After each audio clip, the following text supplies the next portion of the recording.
Phoebe, this is Josh. We're wearing orange not because we're in a correctional facility, but because we're hauling out our 35-foot steel yacht for the first time ever. Her name is In a Bloom. We have 4 days in this boatyard to strip the boat of blistered paint, treat any rust and expose steel, prime, then anti-foul.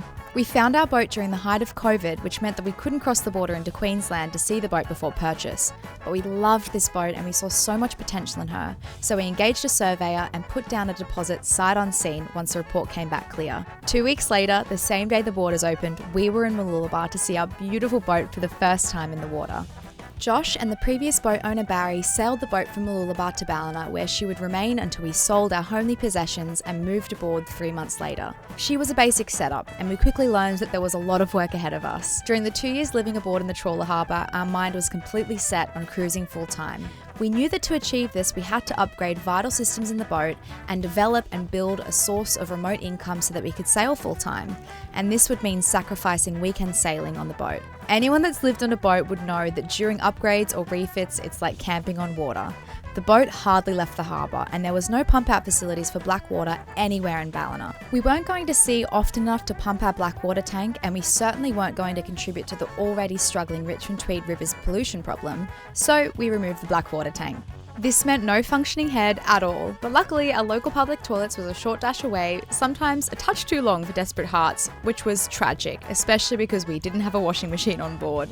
Now in this time, rust was apparent but not severe. Hull maintenance kept us busy alongside rust treatment and spots and resealing. Most of our information came from talking with friends that were boilermakers or former steel boat owners. Our means of treatment is still developing to this day, but we have a more than adequate understanding of steel and its maintenance for the haul out. Our initial plan was pretty basic. Clean, sand and anti-foul. 4 days. Challenging, but achievable. Now, these plans changed as soon as the yard worker at Horizon Shores was finished pressure washing our hull. He asked what pressure to use and I said get into it. He was running a petrol-powered gurney with a nozzle that would put out 250 bar or 3,600 psi. Now, I thought this was a huge mistake of mine. When he'd finished, the hull looked like a leopard.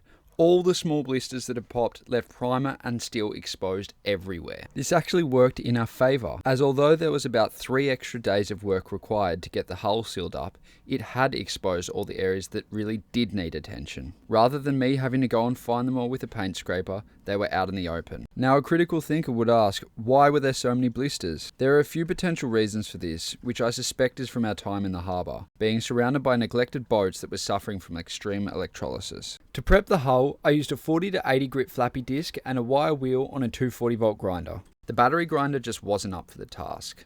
Probably why it took me 3 days. Oh, baby. Oh, okay. Ow, in my hair. Sorry. Sweetheart, this is hectic. Oh, baby. Oh, I need to cut the nail back. Okay. I need to just push some of the skin back. Is that okay? Yeah.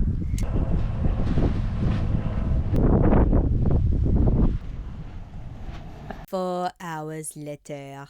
We got it! That was fun. Wow, babe. You were so brave. I'm honestly in shock. Can I? Yeah. I was in shock the whole time. Yeah, you look like you're in shock with the limited emotion that I can see. Put your finger in that solution though. Should we do with it? The bastard. Squish it. Yeah, that's what you get. Once the steel is exposed, bright and roughed up, we wipe it down with acetone and reseal it straight away. This prevents the steel being exposed and the potential for it to draw in moisture. As always, the bulk of the work was in the preparation. Majority of the rust spots were no larger than a coin, but spread out all over the boat. In some areas, there were 50 all around one another, making it much more logical to take back the whole sections of all anti-foul and primer. So we've gotten a good 70% of the rust removal and bare metal exposure done today. This is where we're at. We're gonna now hit this all with a 2-pack epoxy primer to seal it all up. It's very bright and yeah, very happy with it. We use etch primer as it gives us maximum adhesion due to chemical bonds formed in the primer that bonds onto the metal. All areas that had bare steel exposed required a few fresh coats of primer. The primer I've been using was recommended by a dear sailor friend Tony. It's a Norglass 2-pack epoxy etch primer. This primer requires all rust, paint and contaminants to be removed, providing a bright steel surface to work with. Once the steel is exposed, it's important to hit it with a rough grit paper to get a key into it. This allows the primer something to bite into. So remember how you said at lunchtime how you were like, oh yeah, well, you're going to prime it today? And I was like, no, we'll just fucking leave it all to the end. But look at us. Who would have thought? So I went and bought some fluffy discs off one of their shops today, which was good. Even though Greg next door offered to get me some stuff from Bunnings. Oh yeah. Probably would have been cheaper from Bunnings. Oh look, it was actually more expensive, like $3. Oh wow, okay. The bastards. Bunnings bastards! Inflation is just the beginning. This side is hectic. Yeah, that was a big fucking job, that bit. With day 1 done and literally dusted, day 2 begins. I'm pretty blown away with how much got done yesterday. I reckon 75% of the boat has been taken back to bare metal and then primed. And yeah, it's all sealed up now, which is very exciting. Phoebe gave me a hand to put coats on yesterday. So late yesterday, Arvo, we got coats on basically all the way back to the cockpit almost. There was a lot more on the starboard side that needed treating. And I'm glad that we did get a bit of primer on yesterday, because otherwise the steel would begin to oxidize if it's exposed. So what's left today is the rudder. That's got to be all taken back, brightened up, and then ideally we're going to do all the rest of the boat too. From there we'll get the orbital sander out, rough everything up and get ready for our first coat of barrier. Look at this, how's the teamwork? What do we got here, chef? Homemade baked beans and kangaroo and rice. Best thing ever. Fit for a king. Baked beans and rice is actually my favorite food, so I feel very, very lucky. This is a really nice palette here. It is nice. Wow, there's a world out here. A windy world. Can't believe how much slower I'm going today. My arms and hands from the vibrations and all the beatings that copped yesterday, they're suffering. Poor hands. Anyway, not as far along as I thought. Rudder is prepped. We're getting very close, but I just need to go over with a final flappy disc in all these spots. It's actually, it is very close. It's just such sort of spread out rust spots that it's really bothersome. I've still got a bit of a section to do there, but yeah, it is coming along. A really, really nice fella called Luke lent me his orbital sander. Whoa. Holy smoke.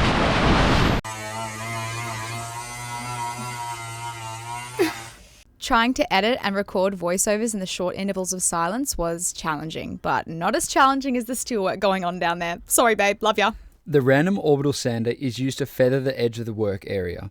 This ensures a smooth transition between old paint and new primer, creating an even, smooth application area that will promote the adhesion of paint and primer. If incorrectly feathered, moisture may enter between the join in the old paint and the new primer.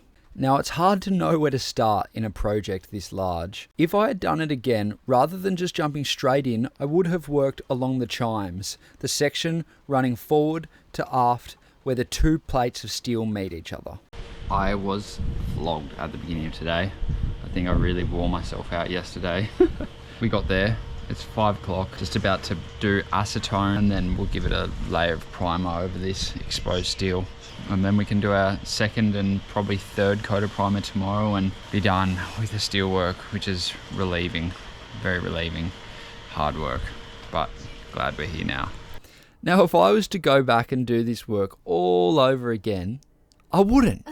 But if I had to, I'd be using a couple of nifty little tools that I've learned about since. One of which is a strip disc that's used in the grinder. The other is a turco rotating blaster that is used on a drill. Something I'll share more about once I have one in my hot little hands. And I've never been more excited to treat Russ. These things look amazing.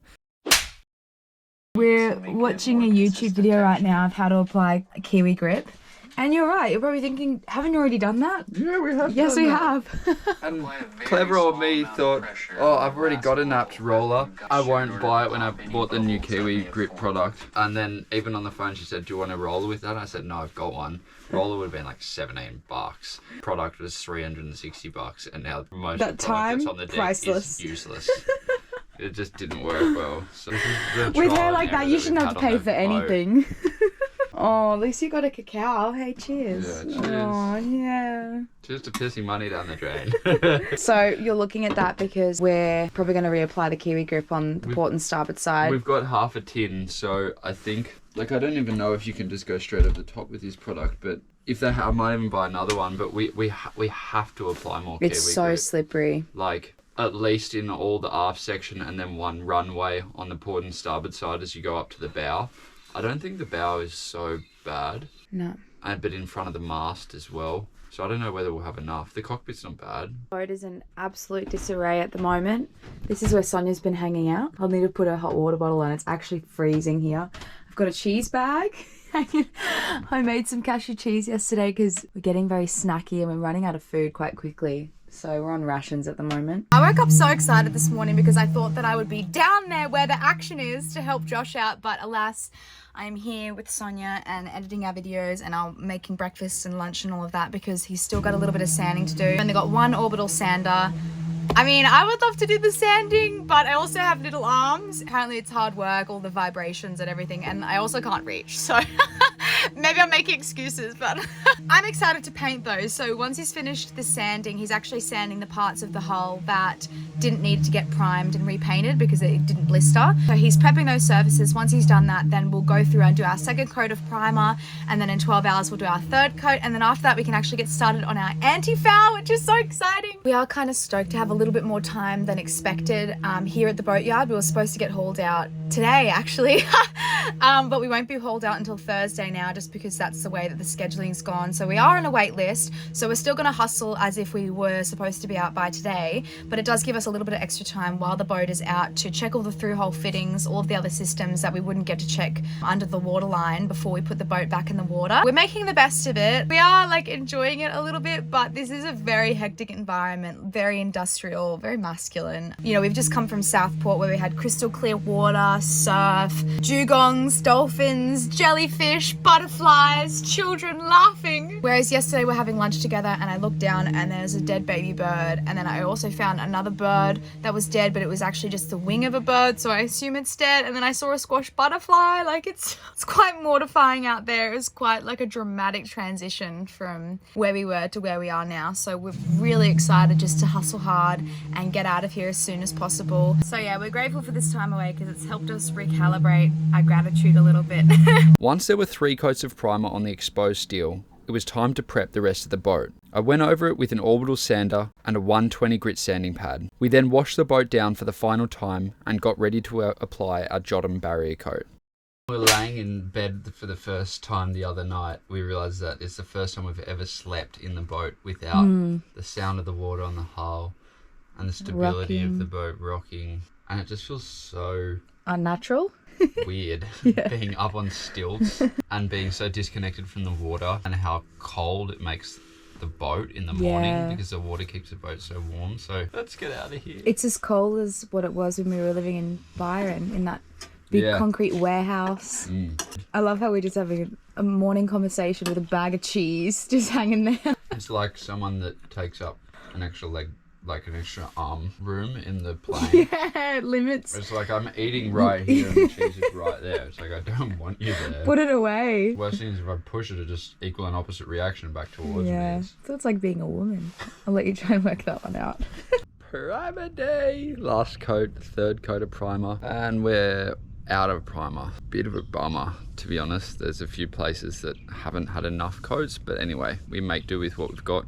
Can't get any more, that's the problem. Once the primer's cured, it's supposed to be 12 hours, then we're gonna do our barrier coat, and then we'll do first coat of anti-foul 2 hours after that. Once the anti-foul's on, the boat's gonna look so different. Pretty bloody exciting, to be honest. Phoebe's gonna come down very shortly and we're gonna get into it. We're getting our barrier coat on today. Phoebe's just taping the water, well, we're taping the water line together, but I'm just taking a break to update you on what's happening today. 1 coat of barrier and then 1 coat of antifoul today. Should be able to get that done. Boom, crash. Boom, bang, crash. Masking tape going on. We're taking the antifoul a little bit higher this time because we're down in the water a little bit more, 25 to 30 mil, just to keep it simple.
Thanks for hanging out with us for the first half of our haul out.